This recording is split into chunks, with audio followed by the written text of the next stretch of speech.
When it comes to investing for retirement, most people think you need a guy named Chad or Preston who wears a $3,000 suit, works in a building with mahogany walls, and uses words like synergy, alpha, and diversified yield strategies. We are conditioned to believe that the stock market is a dangerous jungle and that we are helpless toddlers who will immediately wander off a cliff unless we hold the hand of a professional. They tell you to hire an expert. They tell you that investing is too complicated for the average person to understand.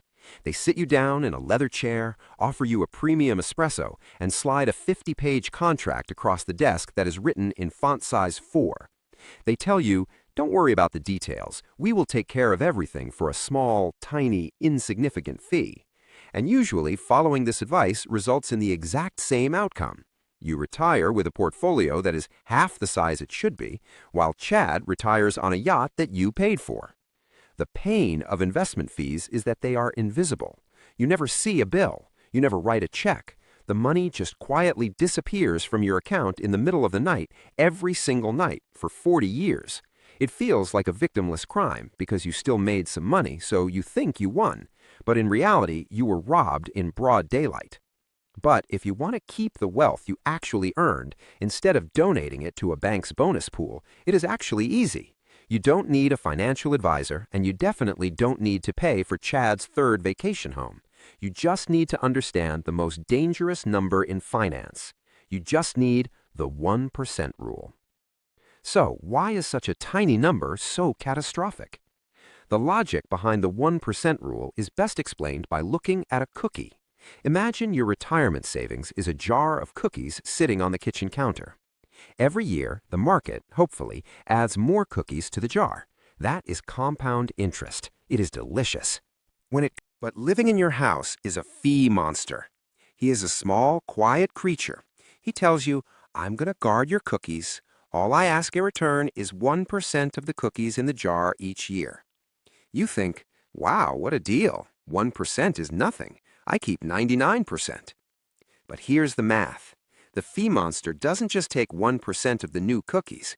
He takes 1% of the entire jar every single year. Let's say the jar grows by 7% a year because the market is good. If the fee monster takes 1%, you only get 6%. That sounds fine, right? 7% versus 6%? Who cares? Here's what the math actually looks like over time. If you invest $100,000 over 30 years at a 7% return, that money grows to about $761,000. But if you pay a 1% fee, your return drops to 6%. That same $100,000 only grows to $574,000. Wait, you lost $187,000. The fee was only 1%, but it cost you nearly 25% of your final wealth. Now imagine the fee is 2%, which is standard for many mutual funds. Your return drops to 5%. Your $100,000 only grows to $432,000. You lost $329,000.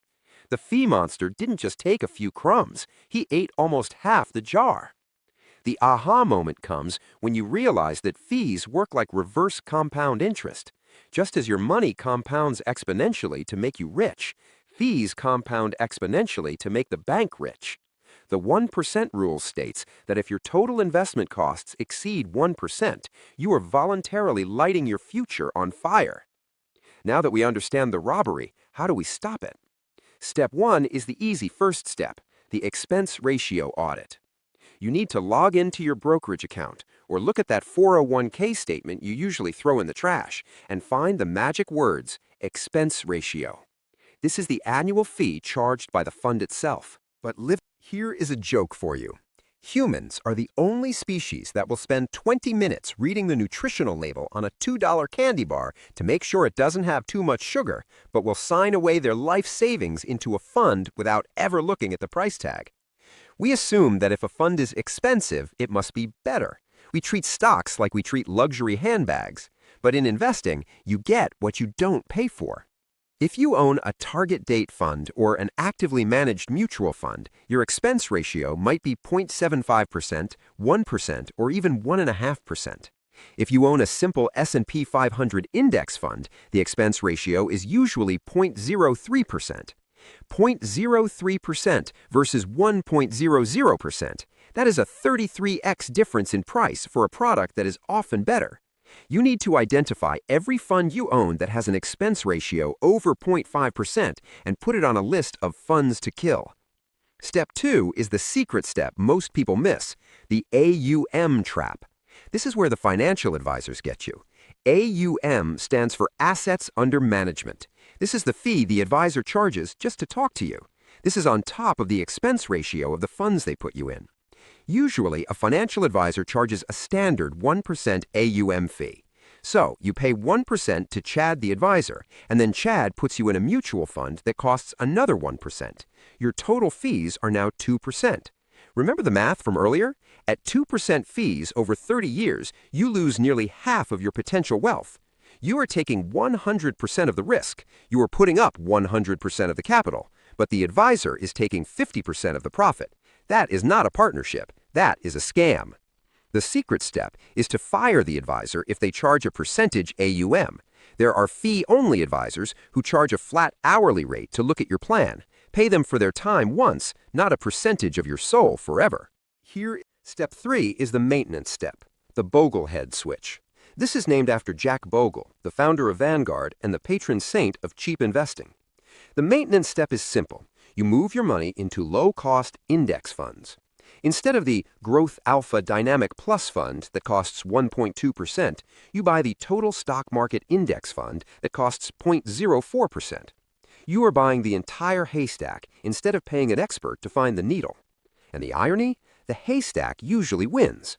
Study after study shows that over a 15-year period, 90% of active fund managers, the expensive experts, fail to beat the simple, cheap S&P 500 index.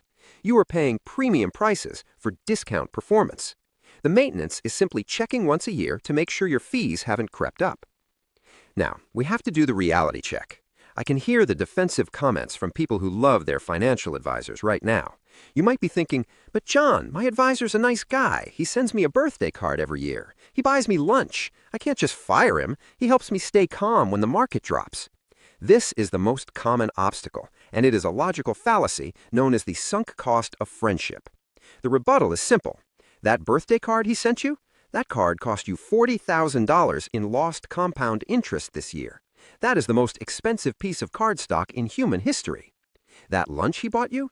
You paid for it. You paid for his steak, your steak, and the table you were sitting at. You are confusing a friend with a salesman.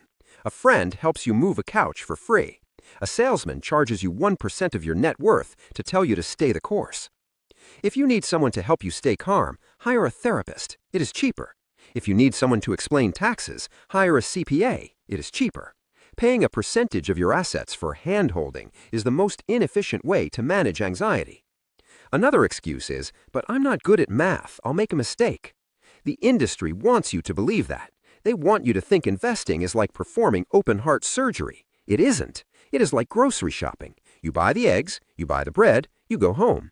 Step buying 3 low-cost index funds, total U.S., total international, total bond, takes about 15 minutes a year. You do not need a PhD to click buy. You just need the confidence to realize that the emperor has no clothes and Chad has no secret sauce.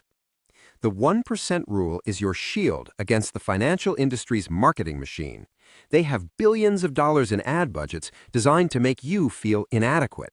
They want you to feel small so that you hand over your wallet.